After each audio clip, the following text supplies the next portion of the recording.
To this channel दोस्तों। क्या हाल हैं आप सभी के।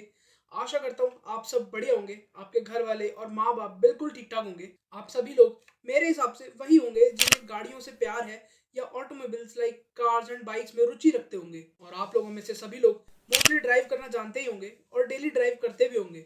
और अगर आप लोग डेली ड्राइविंग करते हैं या गाड़ियों के बिहेवियर या नेचर के बारे में मेयरली जानते भी हैं, तब भी आप लोगों को ये मालूम होगा कि कार्स एंड बाइक्स एक मशीनरी है और लाइक एवरी अदर मशीन इनमें भी कभी कभार अनफोर्सीन प्रॉब्लम्स आ जाती हैं जिन पर ना ही हमारा कोई जोर होता है और ना ही इनका होने का हमें कोई अनुमान। आई एम श्योर कि ऐसी सी कोई प्रॉब्लम आप लोगों ने अपने व्हीकल से कभी ना कभी जरूर फेस करी होगी। और इस सफरर गैंग का पार्ट मैं खुद भी हूँ, क्योंकि मैंने भी कुछ समय पहले एक ऐसा ही अनफोर्सीन ब्रेकडाउन फेस करा अपनी टीवीएस एंटॉर्क के साथ।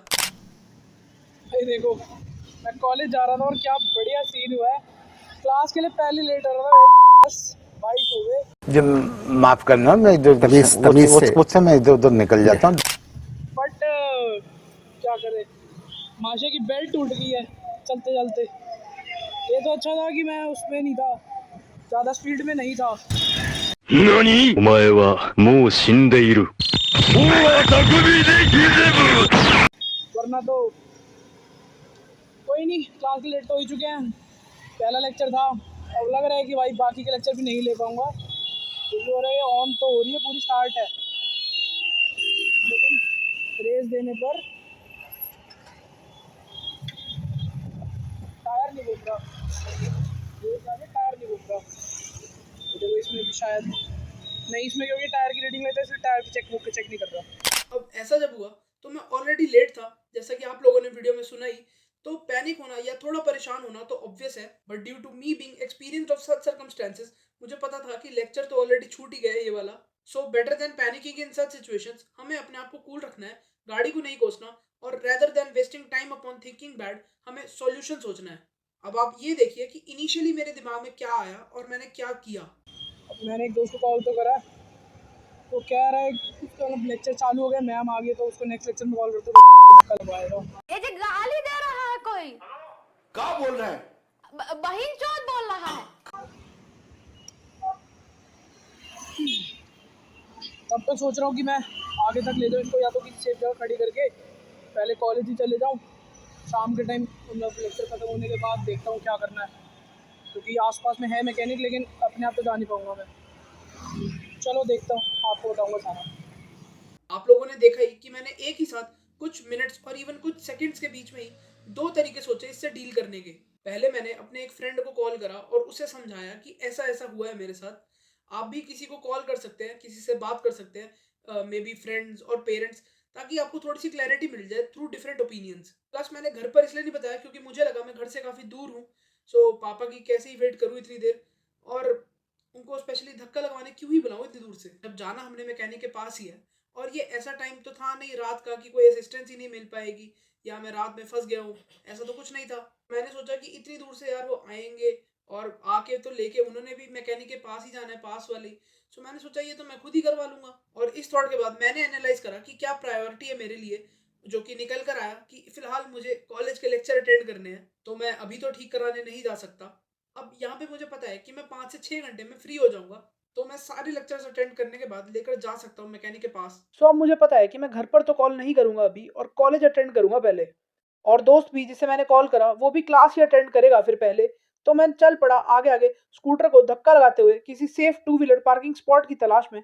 मैं आगे बढ़ता गया और सोचता गया कि कहाँ खड़ी करूं, बट जैसे कि मैं यहीं से जाता रहता हूँ रेगुलरली, सो मुझे थोड़ा बहुत आइडिया था कि आगे कुछ ऑफिसेज हैं और ऑफिसेज के बाहर ऑब्वियसली स्कूटर पार्किंग होगी ही और सेफ भी होगी।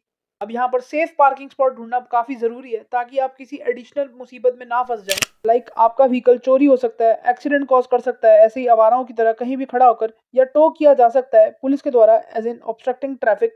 और इन सब झंझटों में आपकी और परेशानी बढ़ जाएगी। अब मेरे केस में मुझे तो पता था कि आसपास हो सकती है पार्किंग और रास्ता भी पास में ही था, तो मैंने किसी को रुकवा के धक्का लगवाने के लिए रिक्वेस्ट करने से बेटर समझा कि पास ही है तो मैं खुद ही ले जाऊं धक्का लगा के। तो कर दिए कहीं पे। अब इसको देखता हूँ कॉलेज के बाद क्लासेस खत्म करके आके इसको ठीक कराने लेके जाता हूँ, दोस्त को भी पकड़ के लेके आऊँगा सारे कि चलेगा। दिक्कत तो मुझे यही लग रही है कि बेल्ट की दिक्कत है, क्योंकि ऐसा तभी होता है टायर मूव नहीं करता क्योंकि बेल्ट टूट गई होगी। इंजन चालू, इंजन सीज नहीं हुआ, ये दिक्कत सही है। मेरे को लग भी रहा था मिसिंग मार रही थी बीच में, बट मैं थोड़ा लेट हो रहा था, मुझे लगा पता नहीं किस वजह से मार रही है, बट अब तो रीज़न कंफर्म है। तो कराने पड़ेगा जो कराना है। कॉलेज अटेंड करके आता हूँ, बस फिर चलते हैं। घर पे भी नहीं बताया मैंने अभी तक। तो जी आपने देखा ही कि मैंने वहीं पार्क करी जहाँ ऑलरेडी और बाइक्स खड़ी थी, और अगर बाय चांस यहाँ पार्किंग चार्जेस भी होते तब भी मैं ज़रूर खड़ी करता, क्योंकि पार्किंग है तो ये और ज़्यादा अच्छा है सेफ्टी के लिए, क्योंकि जब तक मेरे पास व्हीकल नहीं है तब तक तो सेफ्टी ज़रूरी है ना। अब आप लोग जहाँ खड़ी करें वहाँ का या तो पक्का कोई लैंडमार्क याद कर ले, या सबसे बेस्ट अपनी प्रेजेंट लोकेशन को शेयर कर दे किसी नोन को, ताकि आपके पास मैप पर रिकॉर्ड रहे कि आपने कहाँ खड़ा करा है व्हीकल अपना। मैंने तो उस स्पॉट से निकलने से पहले लैंडमार्क का एक पक्का आइडिया ले लिया था, और साथ ही में कुछ वीडियो प्रूफ्स भी बना लिए थे, जो कि प्रायरली आप लोगों ने भी देखे।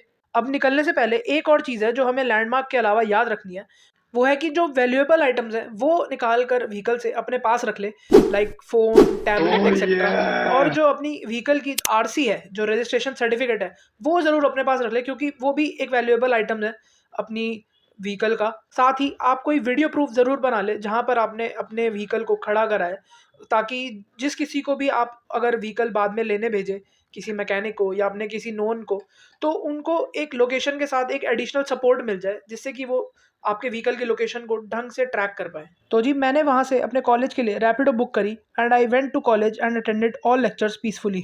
लेक्चर्स ख़त्म होने के बाद पहले मैंने घर पर पूरी कहानी बताई और उनको इन्फॉर्म करा कि मैं थोड़ा सा लेट हो जाऊँगा, और ये उसका रीज़न है, और ये चीज़ें मैं करने वाला हूँ। फिर हम दोनों दोस्तों ने मिल के सोचा कि स्कूटी उठाने से पहले एक बार मैकेनिक से बात कराते हैं कि आज के आज और अभी के अभी ठीक कर देगा भी या नहीं, वरना मैं पैदल हो जाऊँगा। मतलब मुझे मेट्रो से घर जाना पड़ेगा, जो कि 4 से 5 बदलनी पड़ेंगी, जिसमें कि मुझे बहुत आलस आएगा, और अगर रैपिडो या कैब से जाता हूँ घर, तो 500 की पत्ती तो कम से कम जानी ही जानी है। तो हमें चाहिए था कि अभी के अभी ठीक हो जाए। मेरे फादर का कहना था कि इसको सर्विस सेंटर ले जा, बट मैंने बोला कि सर्विस सेंटर वाला तो आज के आज कतई नहीं दे पाएगा। अगर मैं सुबह भी ले जाता तब भी कुछ चांसेस थे कि वो शाम तक दे देता, बट इस समय देयर इज़ नो चांस कि वो हमें व्हीकल आज के आज ही ठीक करके दे दे। So we were left with no option but to find a mechanic जो इसे आज के आज और अभी के अभी ठीक करके दे दे। फिर क्या, मैं और मेरे दोस्त पहले जो मेरे जानकार मैकेनिक भैया है, जिनसे मैं पहले दिक्कत के समय एक बार काम करा चुका हूँ, उनके पास गए पता करने कि वो आज के आज लगा के देंगे भी या नहीं। और थोड़ी बातचीत करने के बाद हमने उनसे कहलवा ही लिया कि भाई वो हाँ, आज के आज ही लगा कर देंगे नई बेल्ट। फिर हम स्कूटी लेने गए और बुलेट से धक्का लगाकर ले आए मैकेनिक भैया के पास। तेरे को पता है ना कितना मार्जिन निकल रहा है?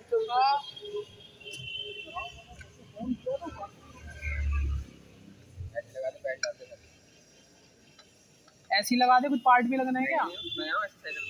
अच्छा,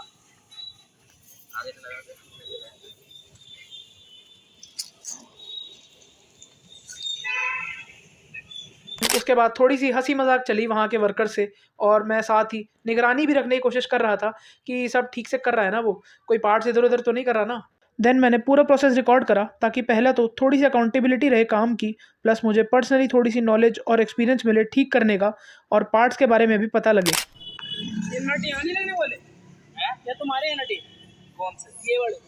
ये तो लगेंगे ना इसी में। अच्छा, इसके बाद इसके लगाने के बाद नहीं, तो इसके सुनो, इसके आगे कुछ नहीं लगना? अब कुछ नहीं लगेगा, बस इतना ही रहेगा। इसके ऊपर का कुछ कवर वर्त होगा, क्योंकि यहाँ पे वो तो बन रहा है, देख। नहीं, चूड़ी लगा, चूड़ी का। चूड़ी तो ऐसे इसमें भी बनती है, इसमें भी ऐसे ही रहता है। देख ले, कोई और पार्ट तो नहीं है ना? नहीं नहीं,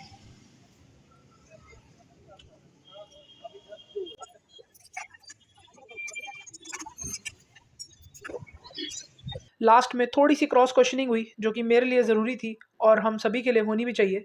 जो भी डाउट्स है ना वो पूछ लेने चाहिए, और साथ ही थोड़ा असर्टिव और अटेंटिव रहना चाहिए, ताकि आपके व्हीकल या आपके साथ कुछ गलत ना हो। देखिए, मेरी इस बात की काफ़ी कॉन्ट्राडिक्शंस हो सकती हैं।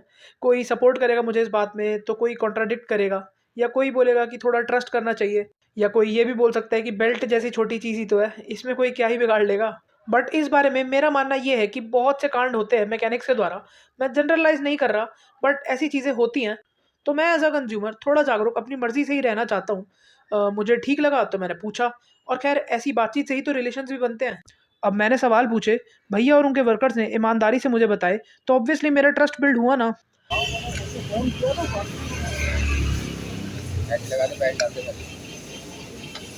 ऐसी लगा दे, कुछ पार्ट भी लगना है क्या? मैं ऐसे साइकिल लगा दे। अच्छा, आगे से लगा के पीछे से लगाएंगे। अब मेरे को कभी भी कोई दिक्कत आएगी स्कूटर में कॉलेज की तरफ से तो मैं निश्चिंत होकर भैया को कॉल कर सकता हूँ, उनसे बात कर सकता हूँ, उनसे परेशानी डिस्कस कर सकता हूँ और उसी चीज़ का सॉल्यूशन भी निकाल सकता हूँ। ऐसे ही तो लिंक्स बनते हैं, ऐसे ही तो आपका ट्रस्ट बिल्ड होता है किसी मैकेनिक पर। जब ट्रांसपेरेंसी होती है तभी तो विश्वास होता है ना। आप कहाँ थे ज्ञानी बाबा? अब पूरा काम होने के बाद मैंने स्कूटर को चलाकर देखा, चेक करा कि अब तो कोई मिसिंग वाली प्रॉब्लम नहीं आ रही ना, और इंश्योर करा कि बस अब ठीक चल रही है। देन मैंने जाकर भैया को थैंक यू बोला, लेबर को थैंक यू बोला और जो भी भैया से लेबर चार्जेस डिसाइड हुए थे वो उनको पे किए। और इस सब के बाद मैं राम प्यारी को लेकर घर की ओर निकल गया फाइनली। ये पूरे प्रोसेस होने में यानी कॉलेज से निकलने से लेकर भैया से पता करने, स्कूटर लाने और ठीक कराने तक के पूरे प्रोसेस में 2 घंटे लग गए और 1200 से 1300 रुपए भी। अब मैं जानता हूँ कि इस पूरी वीडियो को देखने के बाद आप लोगों को पता लग ही गया होगा कि ऐसी कुछ सिचुएशंस में कैसे रिएक्ट करना है। मैं मानता हूँ कि हर सिचुएशन अलग होती है और हर व्हीकल के साथ प्रॉब्लम्स भी अलग होती हैं। तो ये पूरे प्रोसेस के स्टेप्स ऊपर नीचे हो सकते हैं और उसमें कुछ गलत भी नहीं है। आपको अपनी सिचुएशन के हिसाब से जो बेस्ट लगे वो करें। बस कुछ मेन चीज़ें हैं जो आपको याद रखनी ही चाहिए। Number 1. प्रायोरिटी सेट करो कि आपके लिए इस समय क्या ज़रूरी है। जैसे मेरे लिए कॉलेज जाना ज़रूरी था सुबह, वैसे ही अगर आपको कहीं ज़रूरी नहीं जाना तो आप पहले ठीक करा लो। Number 2. आप लोगों को डिसाइड करना है कि क्या आप खुद ठीक करवा पाओगे या नहीं, और अगर नहीं तो आप अपने जानकार लोगों से सलाह ले लीजिए कि क्या करना चाहिए। Number 3. आप लोग जो भी पार्किंग की जगह देखो वो सेफ हो, ये इंश्योर करना काफ़ी ज़रूरी है ताकि आपकी और परेशानियां ना बढ़े। Number 4.